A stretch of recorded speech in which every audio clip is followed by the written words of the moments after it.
Howdy y'all, welcome back to the channel. I'm Hammerhead and I hope you're having an amazing day. Before we get started, I just want to say thank you so much for 500 subscribers. When I saw that number the other day, I was like so surprised and so shocked, but very, very happy and so grateful. So thank you so much for your support. I really hope you enjoy these videos. I hope they make you happy. If you have any comments about what you want to see in the future, please leave them down below. This is actually responding to someone's comment and they requested a video for budget travel Europe recommendations. And so my credentials, if you don't know, last summer I traveled all over Europe with one of my best friends. We went to 6 countries in 6 weeks.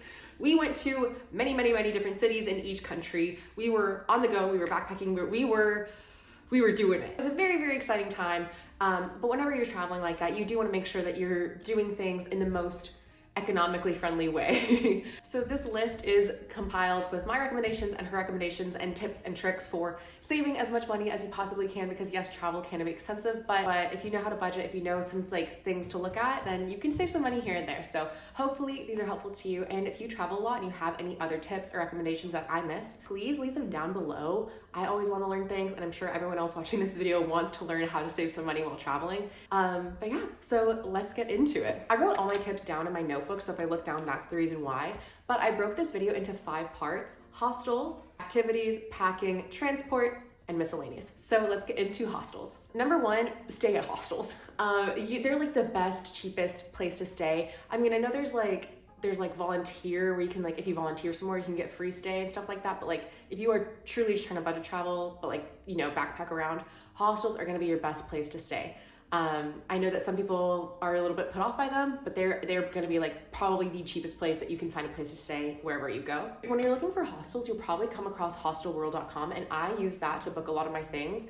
And yes, it was super helpful because they have an app, so you can have all your information right there. You can know who's staying, you can message people who are staying in the hostel, all that good stuff.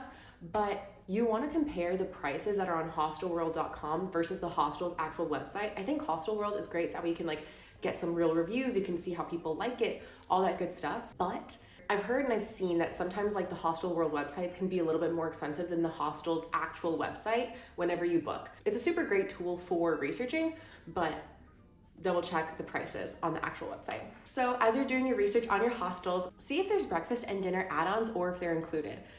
There was, I think, one hostel that had breakfast included, which was so nice. And the other one had, and it also had dinner like as an add-on. So it was like 5 extra euros, but we got so much pasta. We were full. We were so content with dinner, and it was also delicious. You're like kind of torn between 2 hostels, but one has like breakfast included and a dinner add-on. I would go with that one just because that is literally going to save you so much money. Because it was usually like 5 euros, 7 euros. Like, it was not super expensive, and it was always yummy.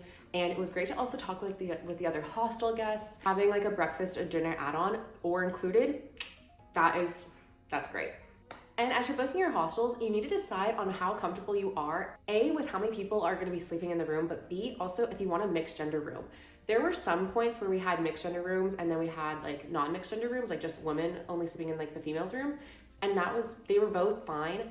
I just remember there was this one group of guys, like literally, like we met them on our last night in Edinburgh. They were so fun. We had a great time. We literally stayed up till like 3 a.m. talking, and they were so fun, so great. But one of them literally like snored and sounded like he was fighting demons in his sleep. So like, and that was only 8 people in a mixed dorm room. So like, there are some dorm rooms, like in London, we did sleep in like, I think a 24 person mixed bed dorm room. And that one was honestly fine. But if you know, hey, maybe I'm in Barcelona and this is a party hostel, maybe you don't want to be in like a bigger dorm. But if you're like, oh, I'm in Lecce, which is more of like a beach town, it's a little chiller, it's a little more like laid back, it's going to be okay if you're in like a mixed dorm room. So you just kind of need to depend what you want to do and where you want to save money where. Every time we did mixed gender rooms, all the guys were very respectful and nice, and I never felt like any weird vibes. I know that's not always the case, so you need to like figure out like what you're comfortable with. But if you are comfortable with it, it's a great way to save money. I stayed in a lot of different hostels last summer. If you want me to go ahead and make a video reviewing on like where I stayed, in what city, for how long, how much it was, and break down everything where I stayed at last year, let me know. I think that'd be kind of helpful because I kind of did like a slideshow of that on TikTok, but I could totally make a video format. But just let me know. Moving on to part 2, activities. Number 1, free walking tours. They are so amazing, and because I know I keep saying hostels, but like if you're budget traveling, you're staying in a hostel. And they are such a great way to explore the city and to understand how it's laid out, to get the history. And usually the hostels will recommend different kinds of walking tours, like, oh, if you're interested in like, you know, pub crawls, we'll do this walking tour. Oh, if you're interested in like city history, we'll do this one. Oh, architecture, this. So you can find some really great walking tours easily, sign up for them so easily, it's great. And you get to see so much of the city without having to spend a dime. I love free walking tours. I love free walking tours so much. Not only are they recommended through like hostels and stuff, but also like on Facebook groups. In Edinburgh, we went to one for like the Harry Potter walking tour, and that one was amazing. It was so much fun. It's like volunteer, like independently run. It was fabulous. And they got to show us, we got to like see like, you know, Greyfriars Yard and like see like the Tom Riddle grave. Like it was so cool to like see these people who are so passionate about like Harry Potter, you know, give us a tour of the city. And so yeah, free walking tours, amazing. Number 2, if you're a student, bring your student ID, because there are so many places like museums, botanical gardens, you know, all these places that will give you a discount or free entry if you are a student. Like it was 4 years ago, I think. My sister and I, we were in Lake Como, Italy, and we wanted to go to the botanical gardens. And if you had your student ID, if you were a student, then you got free entry. So I got free entry. You know, it's like only 11 euros, but 11 euros, that's a lot of money. When you add up 11 euros here, 11 euros there, 7 euros here, it all adds up.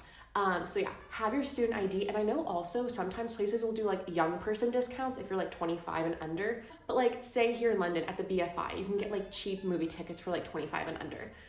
So check out if there's any young person or student discounts and bring your student ID. Piggybacking off of walking tours, download the Rick Steves app. Rick Steves is my man. He is the GOAT of traveling. If you don't know who Rick Steves is, he makes educational travel content about everything and everywhere. He's fabulous. And so he has an app called, I think, I'll show you right here. But this app has free walking tours, so like guided walking tours throughout the city. So if you can't find one on your own, you can find one through there. And they also have free audio tours at museums. Now, this was literally such a game changer. We used it in Pompeii, at St. Mark's Basilica. I used it at the British Museum.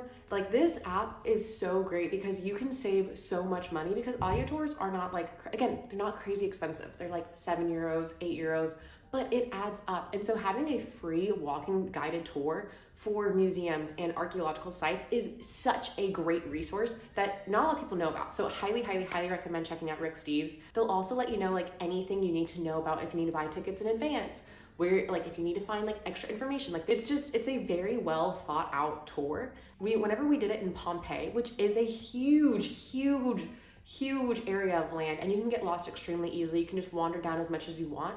They were so good about being like, you're gonna take about 10 steps this way, then you're gonna turn here, and then when you see this, you're gonna go left, and then you're gonna see this bull, and then when you see the bull, you're gonna go 3 houses to the right, and then you're gonna see what we're gonna talk about next. And they are actively making sure that you're able to get where you need to go and time it out pretty well for how long it takes for you to walk from one place to another. It's extremely well done. Instead of just like having to press a button on like an audio tour, they are literally guiding you through everything and showing pictures of like what it should look like, what you're looking at, the history of it. It's incredible. I will always sing the praises of Rick Steves. He came in clutch a million times, and yeah, we love Rick Steves. Thank you, King. And the last tip for activities is check if places have a free day. Like I think the Louvre has a day where it's free to go in. Obviously, you're gonna still need like a ticket and like reservations and stuff like that. But like the Louvre, I think was like 28 euros. Like it's kind of like things can be expensive. For example, Venice, I didn't know you had to pay a fee to go visit Venice. We went, I think Monday, Tuesday, and Wednesday during like just like, you know, 10 in the morning, noon, whatever. We went just during like the day. But I think if you go like Thursday, Friday, Saturday, Sunday, like I think if you go during like the weekends, you have to pay a fee on the weekends, I think like before 5 p.m. to go into Venice, which I had no idea about. So wherever you're going and planning to check out, see if there's a free day and see if your travels can line up with those free days. Because, you know, we love saving money. Part 3, packing. If you're traveling with someone, see if you can split toiletries. Katrina and I, we split, like I brought makeup removers, she brought like toothpaste, and we would just kind of switch. Yeah, it's like, are those things super expensive? No. But it doesn't matter because every dollar, every pound, every euro counts when you're traveling. So having someone to share toiletries with and share that cost is super helpful. And then it also helps with like saving like space on packing. So that's also a win. And number 2, pack light. I feel like that's a very simple one. It's not very like revolutionary, but only bring a carry-on. You do not need a checked bag. You do not need a lot of extra baggage. If you just take a regular old carry-on suitcase, you're gonna be good. Trust me. I went from all the way like super cold Scotland, like Highlands, all the way to like the French Riviera. And I made everything work with a suitcase, with a carry-on suitcase, and I still had things I was like, I wish I did not bring this. I wish I didn't bring this. I didn't need to bring this. You don't need as much as you think. You are going to be reusing the same clothes over and over again. You will be doing laundry. Pack light, just bring a carry-on. You do not need more than that. Trust me. Part 4, transport. Invest in some good walking shoes and walk as much as you can. Literally, if you can walk somewhere, walk it. Walk it, just walk. Literally just walk. Yeah, you're gonna be extremely tired. That is kind of like the whole thing of it all. But if you can walk, walk. And if say it's too far, it's like really remote, it's hard to get to, use a public transportation and literally only Uber or taxi if you truly, truly, truly need to. There are 2 clear instances from last summer that I can remember that we called an Uber. One was when we realized that we were at the wrong train station and our train left in like 10 minutes and we needed to be on the other side of town and we like called an Uber. That, yeah. And the other time was when it was, I think literally like 11:30 at night. We were on the streets of like Naples. We could not figure out how to get back to our hostel. We were asking literally every single bus driver. We're like, does this go here? There was communication errors. I was trying to Google Translate. It was extremely hard to figure out what bus we need to get back to. And we had an early travel day the next morning. So we're like, we're just gonna Uber home because we cannot figure this out. Walking everywhere really allows you to see the city, to take it in, to feel like a local. Being on public transport is also really fun. I love romanticizing it. Even now, even when I live in London, I'm on a double-decker going to work and I'm like, oh, I'm on a double-decker. It's just, I don't know. I love public transportation. I'm a big public transportation girly, so I think it's really, really great to use. But yeah, walk as much as you can. So whenever you're traveling from city to city, compare whether it's cheaper to bus, train, or fly. Literally it was the cheapest and honestly the best option for us last year. We bussed from Barcelona to Marseille. We did like international. We went from one country to another on a Flixbus. It was 7 hours. But I think it was like $20. So it worked out. Flixbus has done me wrong in that it's been late. I've never had it cancel on me, but I've had some horror stories. So like, use your discernment, figure out what's best for you. If you don't need to be anywhere fast, take the bus. It's usually the cheapest option. Don't be afraid to go from bus from one city to another and then train from one city to the next and then fly. Like, use it all, compare everything, compare the timing, the prices, all that good stuff, because it all, there's give and take of it all. But truly, like, don't be afraid to take that bus and just go for $20. It can be really, really affordable. Okay, number 5, the miscellaneous tips that I didn't know where else to put them. Number 1, take advantage of the grocery store. It is much, much, much cheaper to get, if your breakfast is included, to get breakfast and get lunch from a grocery store, whether that's like PB&J's or oatmeal or like spaghetti and meat sauce. Like, it's just cheaper to buy groceries at the grocery store, and usually hostels have a place to cook. And so I'd recommend, if you can, like having 2 out of your 3 meals be from the grocery store. Literally, like last year, we were carrying around a bag full of like Jaffa cakes, bread, PB&J, and like chips. Like we had like a grocery bag with us at all times because that's what we had for lunch. I made a TikTok video and a lot of people clowned it. This is it.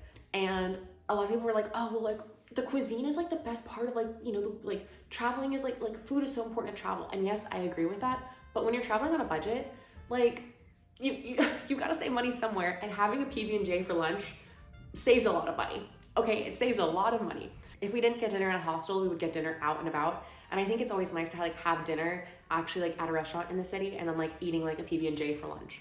I think that's like a good fair balance of like saving money but also enjoying the cuisine of the place that you're in. All right, and the last tip is, again, kind of basic, but whenever you're paying, it's like usually if like you have like your American debit card or whatever, it'll say like, do you want to pay in this country's currency or in dollars? Always pay in the country's currency. It's going to be a little bit cheaper. I don't know how it works out, but it's just going to be a little bit cheaper. So pay in the country's currency to save some extra bucks. And that is it. Those are the tips and recommendations that I have for budget traveling in Europe / all over the world. If you have any questions about this, you want to learn any more information, let me know. I might make a video about it. And if you have any other tips, hacks, recommendations, anything that you think I missed, please put it in the comments. We all want to save a buck around here. And yeah, that's all I have. If this video was helpful, I would really, really appreciate if you liked and subscribed, and I will see you in the next one. Bye.